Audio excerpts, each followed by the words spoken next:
Hello again, everybody. On behalf of the Greater Dallas Veterans Foundation, we are most honored to have you all join us on this Veterans Day 2020.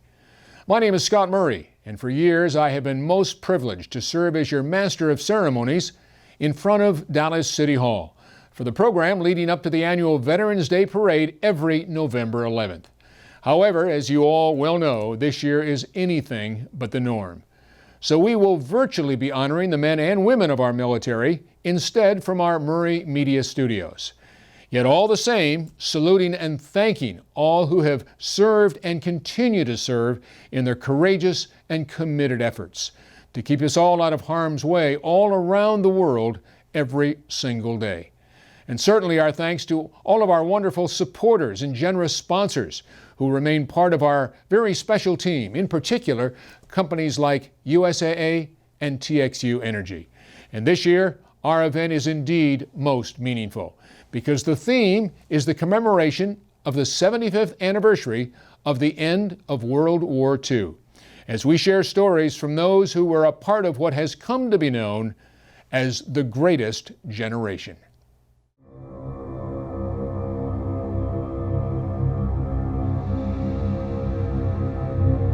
We started on December 7th at 7:30 playing football at Wheeler Field.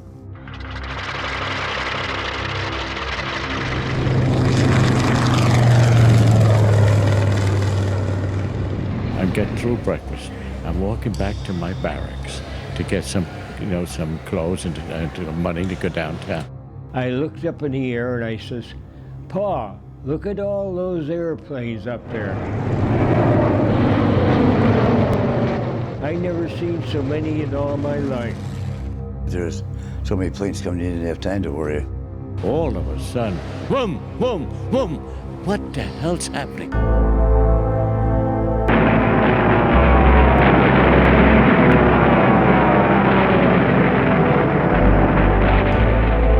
Minutes before 8 o'clock, early on a Sunday morning, a surprise attack from the Japanese. December 7th, 1941. Over 350 planes came over that mountain range just behind us, attacking Pearl Harbor. Over 2,400 people would lose their life, close to 1,200 would be injured, and close to half of those casualties coming on the USS Arizona. And to this day, a memorial marks the site of where the ship was. Bothers me. They never got to live their lives. I was lucky. Very lucky.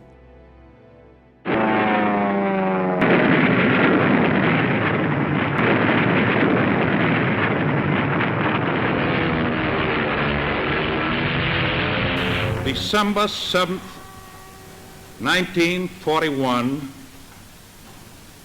a date which will live in infamy. America's involvement in World War II was now official. The lives of young men from East Coast to West were about to change forever. From 1941 through 1945, over 400,000 American servicemen would lose their life in the deadliest military conflict in world history. His name is James Lavelle, Dallas resident who passed away in August of last year at age 99. He was aboard a naval ship when Pearl Harbor was attacked on that Sunday morning on December 7th, 1941. 22 years later, another Sunday morning, another surprise attack, and James Lavelle again was there. Lavelle, at the time a Dallas police homicide detective, wearing the tan suit and hat, was escorting Lee Harvey Oswald, the accused assassin of President John F. Kennedy, when he was shot by Jack Ruby. Mr. Lavelle was always proud to have served as both a member of the police and the military, and educating young people was always a first, as he showed on the 75th anniversary trip to Pearl Harbor. The children absolutely adored him. Lots of salutes. I told them how nice and how great they were and so forth. And I said, if you want to make it in this world, you got to remember to do like you do today. You treat your fellow man right, be honest with them by all means, and don't be argumentative with your community and so forth. I'm gonna miss you, son. And now the Dallas Veterans Foundation continues to promote the importance of education and our future generations. The Greater Dallas Veterans Foundation recognizes that only 1% of the nation serves our country through military service. That's why for more than 20 years, we have been educating the community and the youth of the North Texas area about the vital role that veterans play in the fabric of our nation. Each year, thousands of students in kindergarten through 12th grade research and then create art in our Youth Art Contest, focused on the theme for the year. Annually, we also engage more than 2,000 junior, ROTC, and marching band students to move for veterans in our annual parade. This year, with the pandemic, we challenge cadets to move for vets with 75 in mind. Here is Cadet Michelle Martinez from Bryan Adams High School, talking about how grateful she is for all of our vets. For me, it's giving them a thank you for putting their lives at risk to save us from what could have been a dictatorship in our country, where our God-given rights could have been stripped away and we would have no voice or any sense of power in what our country is, what it is today. For Navy medic Dale Nelson, being a part of the D-Day invasion at Omaha Beach in Normandy is as vivid in his mind today as it was when the first troops hit the beach at 6 a.m. on that Tuesday morning, June 6th of 1944. I don't know how they did it. And you look out at those cemeteries and you think about the thousands of wonderful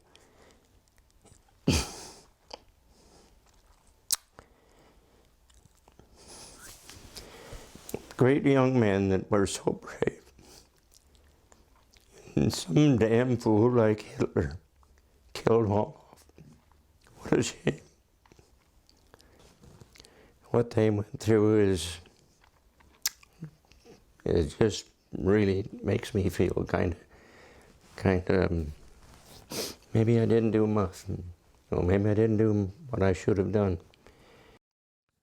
From Pearl Harbor to Normandy to the Battle of Iwo Jima, which marked the end of World War II, it was the most devastating war in world history. And Don Graves of Fort Worth was there. One of the things that I remember and talk about, we were three of us in a foxhole. We had no squads anymore. We had no officers, just a bunch of kids running that battle. Mm-hmm. And I sat there, and all of a sudden I got a phone call on my walkie-talkie. Graves, be on the lookout for snipers. I said, we don't have any sniper problem right now. We've got it up here back at Company CP. First Sergeant took around his leg. Be on the lookout. I got up, and for about 10, 15 minutes, I had my elbow up on the ground looking for snipers. I could not see anything, nothing.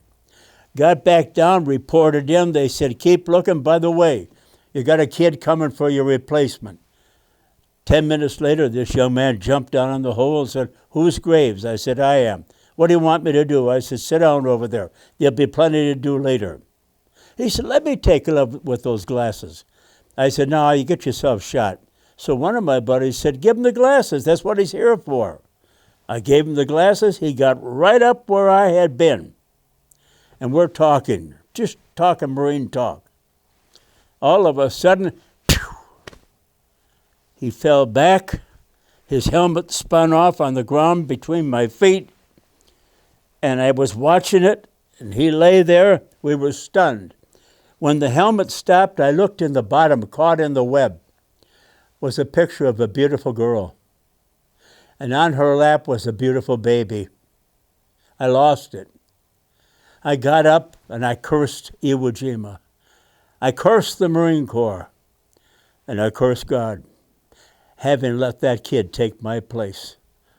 I just couldn't understand why that happened. Later on, got my stuff back on. We reported that he was there. We went to another hole and spent 2 days there. But here is the interesting thing that I don't forget, never. I left 7,000 of my buddies on that island, 8 square miles. We also lost 20,000 of our buddies shot up and blown apart, taken on the hospital ships. Some were buried at sea. We lost 20,000 Marines on that island. We killed 22,000 Japanese. 200 surrendered. It was a terrible battle, but it ended the war. It shortened it. They could bomb straight to Tokyo. The P-51s could have a place to get up, pick them up, go with them, and get them escort back to Saipan. That was the purpose. It was a costly thing, but it was worth it. Every one of us said it was worth it. It shortened the war. Another local World War II vet from the DFW area was Maggie Magellis, most decorated member of the 82nd Airborne. I was most honored to MC his 103rd birthday celebration this past March. Sadly, he would pass away a month later, but his legacy will long be remembered. As a matter of fact, actor John Ratzenberger, who played the part of Cliff, the mailman on the TV sitcom Cheers, is a huge supporter of our military and played the role of Maggie in the movie A Bridge Too Far. I was a young actor living in London at the time and got the part. I was right height, weight, age to wear a uniform, World War II uniform, I guess. And it turns out that I played the part that Maggie played in real life, the crossing the river, the Nijmegen Bridge. And then when I finally got to meet Maggie through Jim Palmersheim,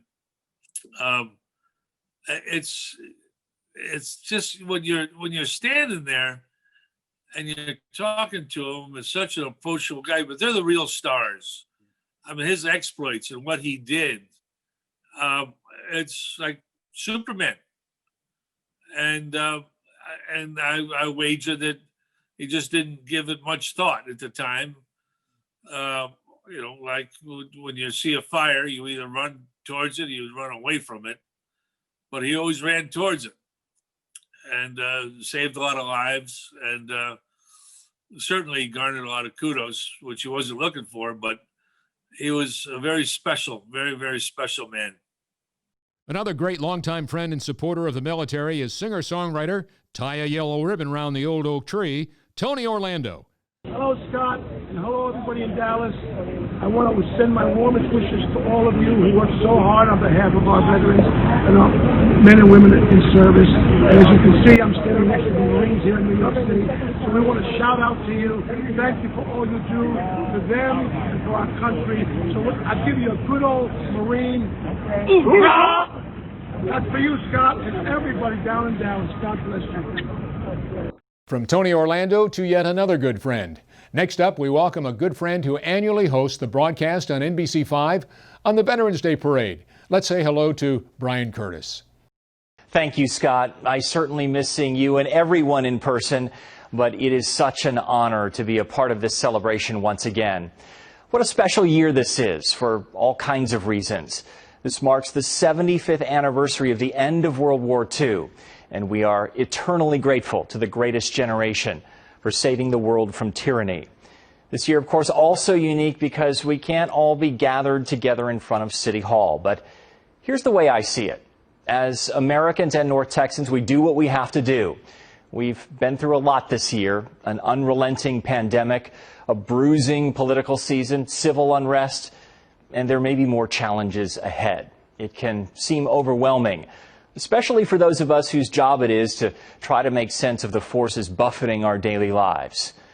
But then I think about you, all of the men and women who have served our great country in difficult times. You may have left active duty a long time ago, but believe me when I say, by your presence in our midst, you continue to serve because you are the example and the inspiration. You are the proof that we will get through this. We need you now as much as we ever have. To everyone who has worn the uniform of our country and the families who have supported them, you have our deepest gratitude. I look forward to seeing you next year in the flesh And hopefully we can plan on having a warm November day. I'll put in an advance request with Rick Mitchell and David Finfrock. And maybe even Harold Taft can help us out. Thank you, my friends. I'll see you soon on NBC5. Harold Taft brings back lots of memories. Remember him well. We shared the anchor desk for a number of years. Second Lieutenant, Army Air Corps in World War II, and then he was stationed in Maine on D-Day, June 6th of 1944, and then became the first television meteorologist west of the Mississippi. That was back in 1948 on NBC5. Well, now as we head down the home stretch, let's welcome back our longtime friend, former Marine, to sing God Bless America, Don Graves. God bless America, land that I love. Stand beside her and guide her through the night with the light from above, from the mountain to the prairie, to the ocean, wide with foam. God bless America, my home, sweet home. God bless America, my home, sweet home.